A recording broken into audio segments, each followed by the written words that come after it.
Welcome to the Liberty Ukraine channel. Denis Elisevich is joining us. Denis, good evening. Hello, Tatiana. Dear viewers, I ask you to subscribe to the Liberty UA channel, like this video, and also share it with your friends. I urge all of you to definitely subscribe to Denis Elisevich's channel. Denis, let's talk about the current stage of the peace negotiations, because people seem to be losing faith that peace is happening. According to Axios, President Trump allegedly admitted, as they report, that he told his confidants he was wrong when he thought Putin was ready to make concessions. Apparently, he says that he is not ready, and Trump said that he is dissatisfied with this situation. At the same time, it feels like he wants to shift responsibility onto Europe as well, or is giving them an ultimatum. Because he says, do what I say, and then the war in Ukraine will end. In other words, stop buying oil from Russia, impose sanctions on India and China. How would you analyze the situation and explain it to the viewers? Today he told Axios he's disappointed in Putin, right? It wasn't today, it was a few days ago. I thought it was something new and fresh. I just didn't have time to follow the news today. As I said on your show, the European Union bought energy from Putin during the war for 205 billion euros. That's an astronomical sum. Of course, Trump isn't going to play the fool in this situation. He'll end the war, he'll resolve everything, America will take financial losses, and Europe will keep financing Putin. That's why, of course, he's setting such tough conditions. Will Europe comply with them? Of course not. Europe wants Ukraine to drown in blood, let them fight, let Trump impose sanctions, let America suffer financially, and we'll keep trading with Putin. Well, sometimes Putin will launch some reconnaissance drones and we'll shoot them down, spending huge amounts of money on cheap drones that cost $10,000. That's what Europe is like right now. But it's not Europe, it's the European leaders, to be precise. What to say with confidence that we'll shoot down these drones? It's impossible to say that because there was a drone over Romanian airspace and it was there for 50 minutes. And they were thinking about whether to shoot it down or not. And in the end, they didn't, once they were sure it was heading to Ukraine. That's upsetting, since every drone means someone could die or something could be destroyed. So why didn't they shoot it down? And do you think it was the right decision? No one wants an escalation with Russia. No one wants the war to escalate. I keep repeating on every broadcast, only someone like Zelensky could have gone for an escalation to war, no other European leader. He will avoid it at all costs until the very end. Only when it becomes absolutely clear that Russia is starting a war, then everyone gets involved. That's how it is with NATO. It's not like there's a leader sitting somewhere making decisions for all the countries. As soon as something happens, it's phone calls, consultations with NATO, with everyone. Everyone is on edge. Everyone is discussing what to do. It couldn't be any other way. Putin is probably enjoying it. I repeat, they're funding him, they're funding these drones, right? So the situation is becoming absurd. These hypocrites are just thinking about drones. 4 drones were shot down over Poland back then. A drone, as I already said, costs 10,000, and the missile used to shoot it down costs, I think, 3 million euros each, or almost 3 million euros each.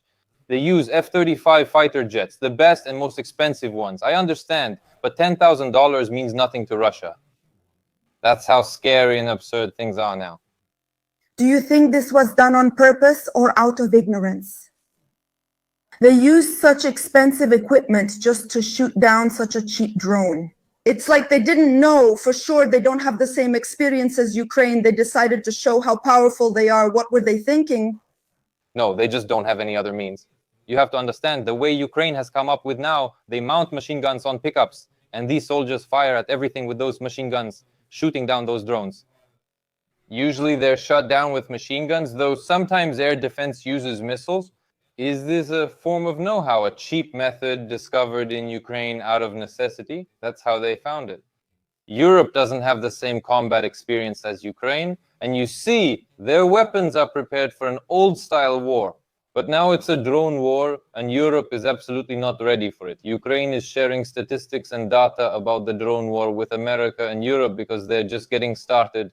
So you could say that Russia has moved ahead together with China in this area because Russia shares everything with China, and as a result, China is actually producing all of it. Ukraine has also made significant progress, but not thanks to intelligence, funding, or a good environment, but rather because of hardship and tragedy. A terrible war has begun, and it's also fought with drones. And Europe is moving slowly. accepting illegal migrants, funding them, and they kill Europeans. Just like in America, they kill Americans. And they fund Putin and say, Zelensky, go fight Ukraine, go fight Trump, go impose sanctions, I repeat. And we'll just sit back, enjoy life, maybe shoot down a couple of drones.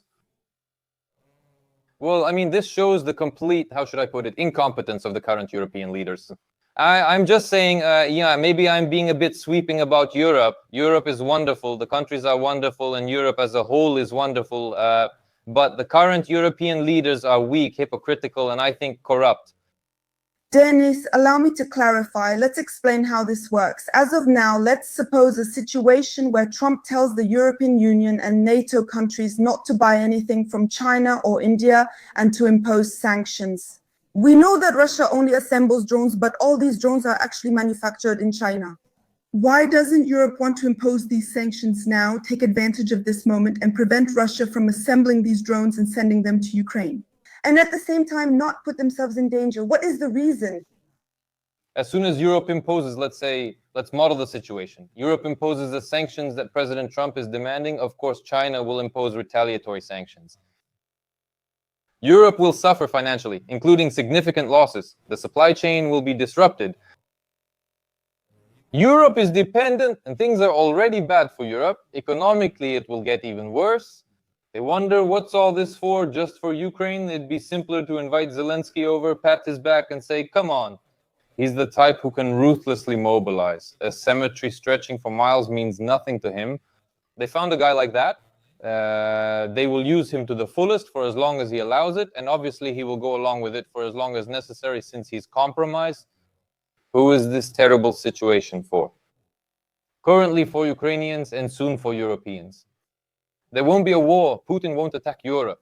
He'll annoy everyone. I always say that's the KGB style. He pushes boundaries and tests limits. A drone here, a drone there. He sits and thinks, but you are the ones paying me, you understand? He ends up in the role of the strong one, as if he has already won de facto because everything depends on him. He has the initiative, and everyone else just adapts.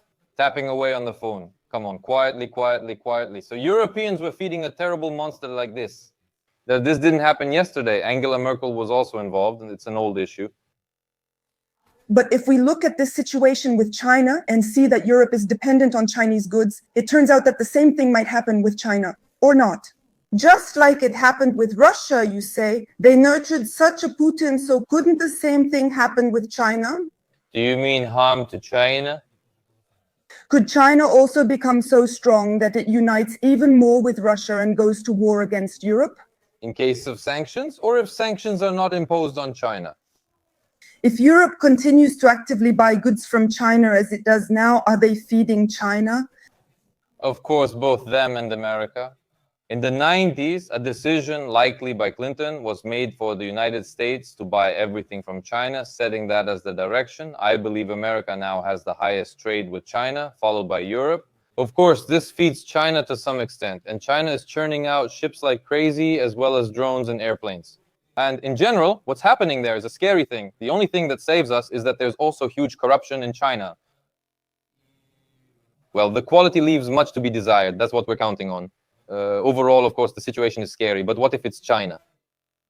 Well, basically, the situations are similar, but how could they let Putin come to power and nurture him? How it all happened? This takes decades, not just months or years. That's how it is. What scares me more is that with China, this could happen again. They're grooming the next dictator, you might say. The future remains unclear, but Lukashenko is acting wisely. There are these exercises called West 2025 happening there. And apparently, according to the media, he decided to surprise America, wrote a letter to Trump, and invited United States representatives to come and observe these maneuvers. Before that, we know that Trump, through Melania, sent a letter to Lukashenko, even cufflinks. So what do you think is really behind this desire to surprise Trump?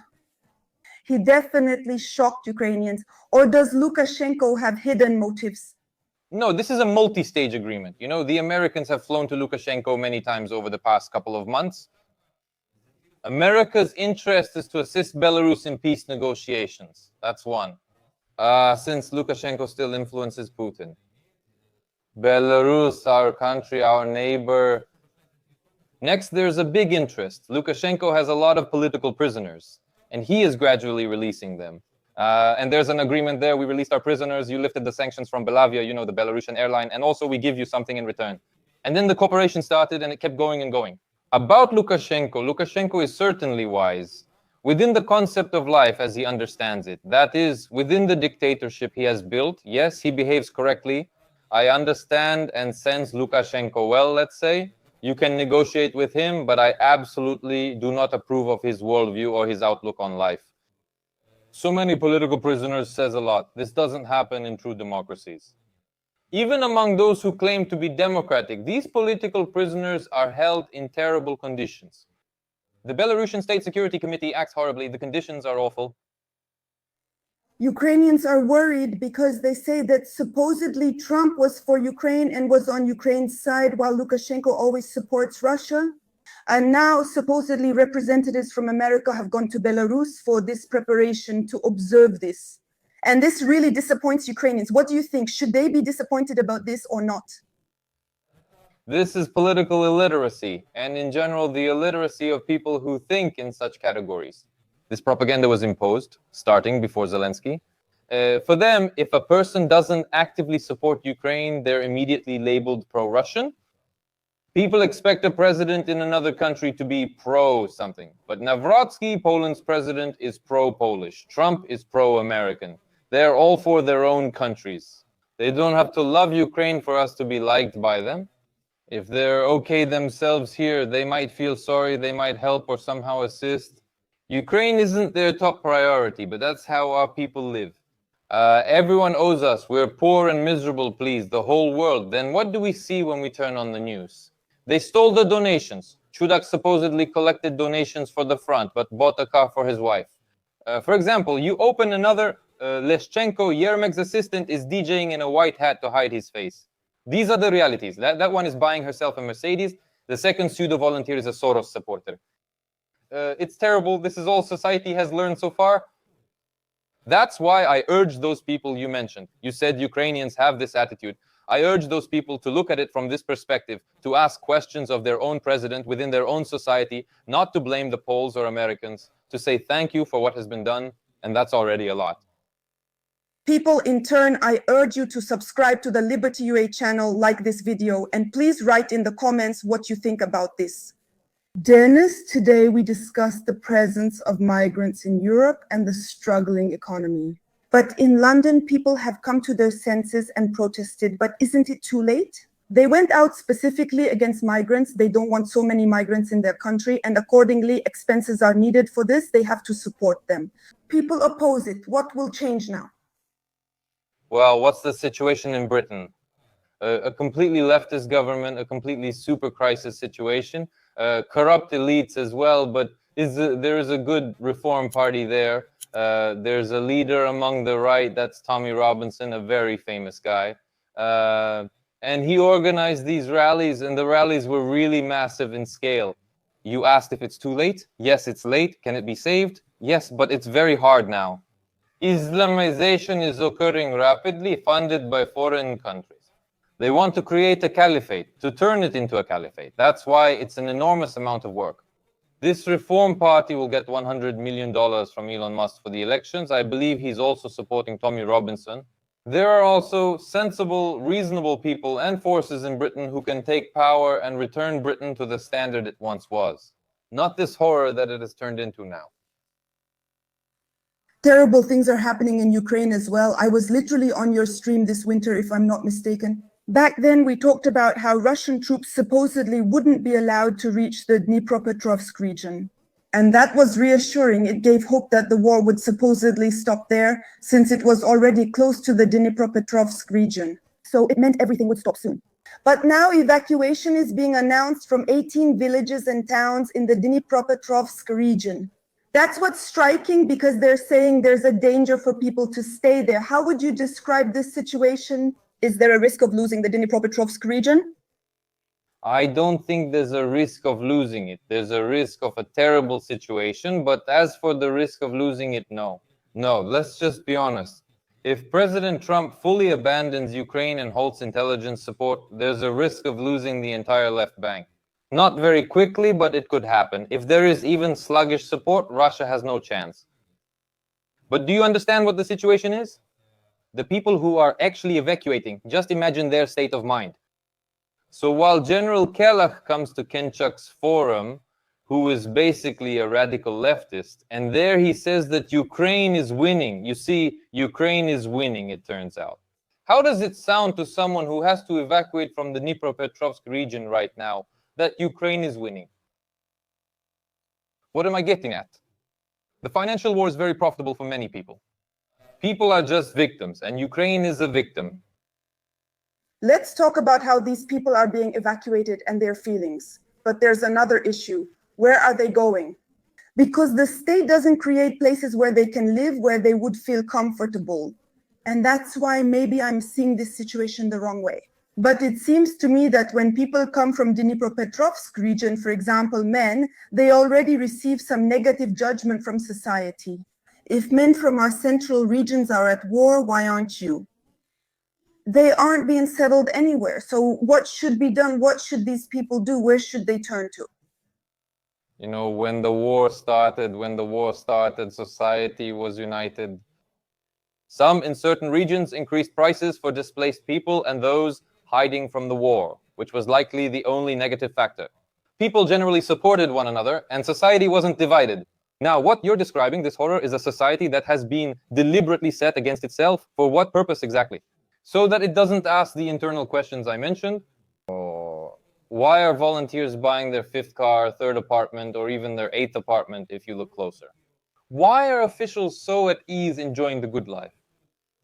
Why do they hide behind the idea of freedom? All of this is completely connected. And now they're pitting people against each other. They've already done it. Or rather, like you said, Said, why did you come here? Why aren't you at the front? So that people don't ask these questions, you understand? These are terrible things, so that people don't ask these questions about where to. So that you fight among yourselves down there while we up here keep stealing money. I'm not sure where to turn. Honestly, I don't know. And people also reach out during streams. Dennis, what should I do here? Who will return this to me and who will handle it? I don't have an answer. I've never been an official for a single second in my life. These people need to go and ask the president these questions. You know, in part, the audit chamber answers this question, but their answer makes it even more upsetting than before. Because they say that they conducted an audit and discovered a scheme where people who are relocating from regions where housing has been destroyed created such a program, recovery or restoration. And this money is allocated to restore housing for these people. But it turned out that 80 million hryvnias disappeared without a trace somewhere. They were supposed to go toward housing for people who lost theirs, but where they went is unclear. Apparently, there was no authority to oversee this, or the oversight was insufficient. So how do you explain this situation? What should people do now?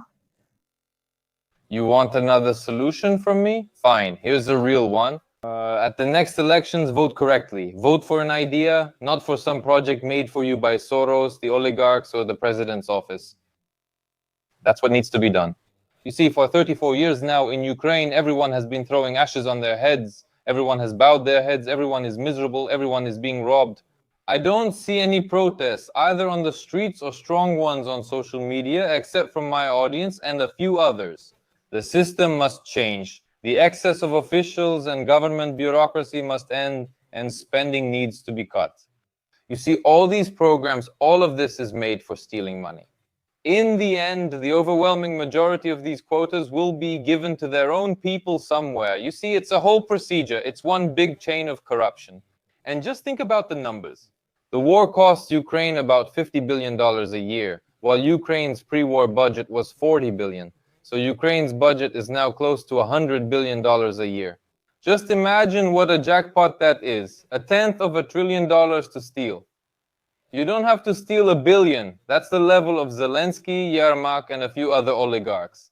But stealing $1 million, or for some people even 100,000, would be enough.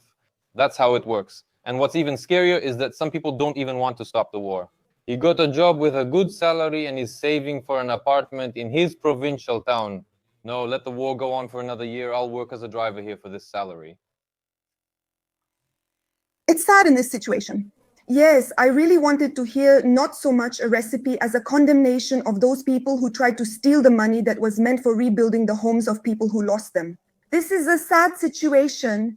These people have nowhere to go, so men end up on the street where the territorial recruitment center can abuse them since they have no home.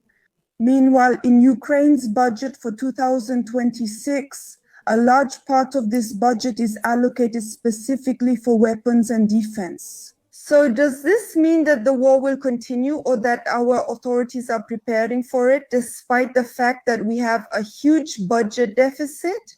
They cut science, healthcare, and education budgets but fund weapons. The state shouldn't be involved in science or education. Ukraine has never had science and still doesn't.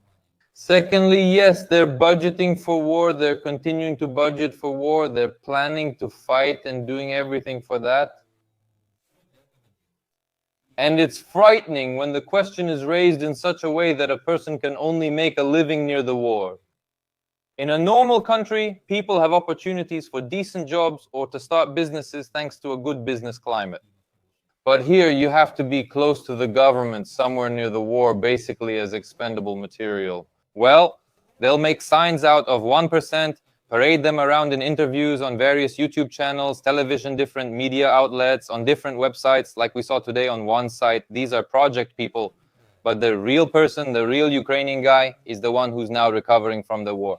And after the front, he has to beg for money from all his acquaintances if, for example, he managed to get demobilized because of an injury or health condition. Now we reach the main question. I've been asking viewers this in my recent streams. Aren't you tired of this? Can't you see how absurd this has become? You talk about how money was stolen from that housing project, but they just want you to wear an embroidered shirt and speak the language. Basically praise the president and the situation, keep supporting the war, and avoid common sense or questions. Well, wait a minute, guys. This is just completely out of control. This isn't a minor problem. Things are really bad over there. Everything is truly bad. I think people need to understand we all want to forget the old ways. It's all old. Not just Zelensky that led us to today. We all want something completely new, like it's 1991, starting from scratch. Officials blame the war for everything being bad. This is Roxolana Pidlas, the head of the budget committee of the Verkhovna Rada of Ukraine. She says everything in Ukraine, including the economy, was fine until the war started. And if it hadn't happened, Ukraine would have had a gross domestic product just like Poland. Do you think she's saying this seriously or not? I think Roxolana Pidlasa, I'll tell you straight, I think she's crazy. I think she's crazy, but she's carrying out the tasks, the same tasks as all those people, that whole bunch who work for the globalists. They make statements like this just to make people look foolish. I just hope there aren't many in Ukraine who believe it. To rephrase her, I shared this today on my Telegram channel. She says if it weren't for the war, we would basically be competing with Poland in terms of gross domestic product right now. But that's a lie, because the war started, let's say the hybrid war, back in 2014, but it all ended pretty quickly. That is, the anti-terrorist operation there was getting smaller and smaller, which didn't really prevent us from focusing on the economy. Then Zelensky had 3 years before the war where there was the economy, where there was some growth, gross domestic product growth. But gross domestic product growth of 3% means you'll never catch up to Poland. That is, to catch up with Poland, I calculated it would take 100 years, assuming Poland doesn't move forward at all. Poland isn't standing still. It's quickly catching up with Europe's leading countries. Today, it's already among the top 20 economies in the world and has surpassed Japan in gross domestic product per capita. Japan, one of the most technologically advanced countries. And at the same time, Poland didn't do anything extraordinary. They just carried out the most standard liberal reforms. Ukraine should already be enacting bolder reforms like Javier Milei's or even more ambitious ones. But tell me, who needs this? I probably need it, you need it, our viewers need it, those who want to have decent conditions at home, to develop themselves and to live with dignity. If everyone does this, Ukraine will grow automatically, but the others don't need reforms. Right now, the conditions are perfect for them. Without this war, they would be nobody. No money, no positions. Today, for them, the war is a chance to make money, to live well, and even to have an advantage over others. So, are you Dodgers pro-Russian or Kremlin agents? Clear the field, we matter most here. This country is for us, not you. Fascists. Ihor Romanenko says that we need to figure out how to mass produce the Flamingo missile. It's interesting. Why does this question come up? Ukraine has a budget deficit. The economy is in crisis, and yet we need to mass produce this missile. Why? What's the main reason? What is the purpose of such an initiative? About this Flamingo missile, well, maybe by the end of the year, a lot of information will come out about this missile and about who produces it. It's produced by a company that was involved in filmmaking before the war. It's all very suspicious. What is the rocket for? To fight, you need weapons. You know, if Ukraine turns into this weapons hub, there will always be war here. If you listen to Shmihal, his statement is striking. He says that if Ukraine is at war, it will need $120 billion next year. If Ukraine is not at war, then a little less. And he says that the mobilization is going according to plan, and the results they planned have been achieved. Is he provoking people, or is this reality? How should we comment on it? No, Tatiana, he's not provoking people, he's wiping his feet on them. Basically, he came out and said, "You're all idiots, I don't respect you, you're just rabble to me." The man is blatantly lying. He claims a successful mobilization and mentions a $120 billion budget. You know, if Ukraine had a normal reformist president and we had a budget of $120 billion for just 1 year, in 1 year, Ukraine would have achieved an incredible level. All reforms would be done, the transition seamless, making it a fantastic country. In a year or two, it would have been just perfect. But he calmly says, well, we need 120 billion for the next year. In a war-torn country where life is nearly impossible, you could be killed on the street, lose your rights, or have your property taken. Anything can happen to you. Unfortunately, I have to state that Ukraine today is a country unsuitable for normal life. You can't express your own opinion. You can only support the leader and shout forward, fight, and preferably somehow participate in something else over there. But that's unthinkable. Unthinkable. I'm just already surprised. September 15th, 2025. When people will somehow start speaking out about this more actively, so to speak. Or is everyone satisfied with everything? We see surveys showing that among 13-year-olds, 30% say they're planning to leave Ukraine, and that's just the official figure. If they weren't afraid at home, then 60 or 70% would think that way. It's a catastrophe. Anyone in Ukraine who can do anything will just leave. And that's it. In this regard, teachers' salaries will probably be lowered, or education spending has been cut this year. And there's also the situation that if a teacher doesn't have a scientific degree or doesn't have enough hours, then they're released from the exemption from mobilization. So teachers can be mobilized if they don't have a scientific degree. What will this lead to? This is among the most catastrophic, important, and disrespected professions. I can't tell you how to solve this problem. Education should be managed privately. And if a family can't afford to pay for this private school or kindergarten, then it should be monetized and the state should pay for it. But in a private school, there will be a real teacher with a good salary, someone passionate about their work, and a true professional with a future. Nowadays, teachers go there, well, actually, almost no one goes there out of passion anymore. That's really scary. And of course, about what you just told me regarding mobilization, I didn't even know about it. It's all just, well, it's a nightmare, simply a nightmare. I haven't seen any cuts to education. I think they're insignificant on a global scale. Why? Because first of all, there's less territory. And secondly, there are fewer students. Schools will be closed. Classes are small now. That's what it's related to. Right now, regardless of the topic or sector we discuss, we have nothing to reform. We need to start from scratch. Things are so bad that there's nothing to reform. We must start over and do things correctly from the beginning using global experience. No games, just get it right from the start. The only question is, who needs this? Let's finish our conversation by saying that the budget deficit is $45 billion externally. That's the deficit in Ukraine, and about 22 billion has been found from external partners. Well, it's not clear how, but someone will give one amount, someone else another. What should we do about the rest of the money that's missing? We're discussing how they'll be distributed, but first, where to get them? Well, probably I haven't looked into the budget structure there yet, how they see it. Of course, it's all foreign donors. Most of this money isn't a gift. It's a loan that will be reclaimed, possibly through state enterprises. This country is in permanent debt, with national debt exceeding annual gross domestic product. The situation is catastrophic. And basically, people like Shmihal and Zelensky, they agree. And Marchenko, the finance minister, also says that everything is very good and successful. Why are they willing to lead Ukraine into this state? Because they are living their best life? They are multimillionaires in a privileged position, as are their families. They can move their families in and out freely. Children, grandchildren, nephews, brothers, anyone. Top associates can study in Europe or America without any problems. Do they need Ukraine? No, they don't. Why would they need reforms? With reforms, they'd have to prove something, to work. And now, well, now it's better, right? But without reforms, how can Zelensky run in the elections?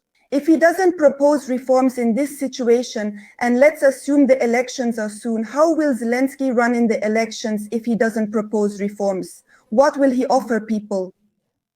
Currently, he is fighting for Ukraine to join and be accepted into the European Union. Secondly, he can claim I ended the war with Russia, brought Ukraine into the European Union, and became a historic president.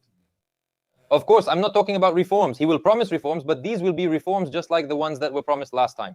Before the elections, he was at the table in the campaign headquarters, and they showed it on YouTube. He says teachers will earn $4,000. What does that mean to you? For example, I work on reforms, right? I calculate everything really thoroughly because it's important. Did he at least multiply the number of teachers by those $4,000 a month? Did he even look at the budget? No. This shows that these people have no idea what they're talking about, so there will just be nice fairy tales. But when you promise reforms, you have to justify them and then back them up with numbers. They'll use vague phrases like, well, everything will be fine, we're for good things, and against bad we'll live great, but it's all lies. If people fall for it again, not just with Zelensky, but also with others who back endless war, fake reforms, or the army of language and faith, if people fall for it again, there's no reason to do anything in Ukraine, even politics. People, I want to urge you to join the resistance. Please subscribe to Denis Elisevich's and Liberty UA channels and share this video with friends. Thank you for joining us. See you next time.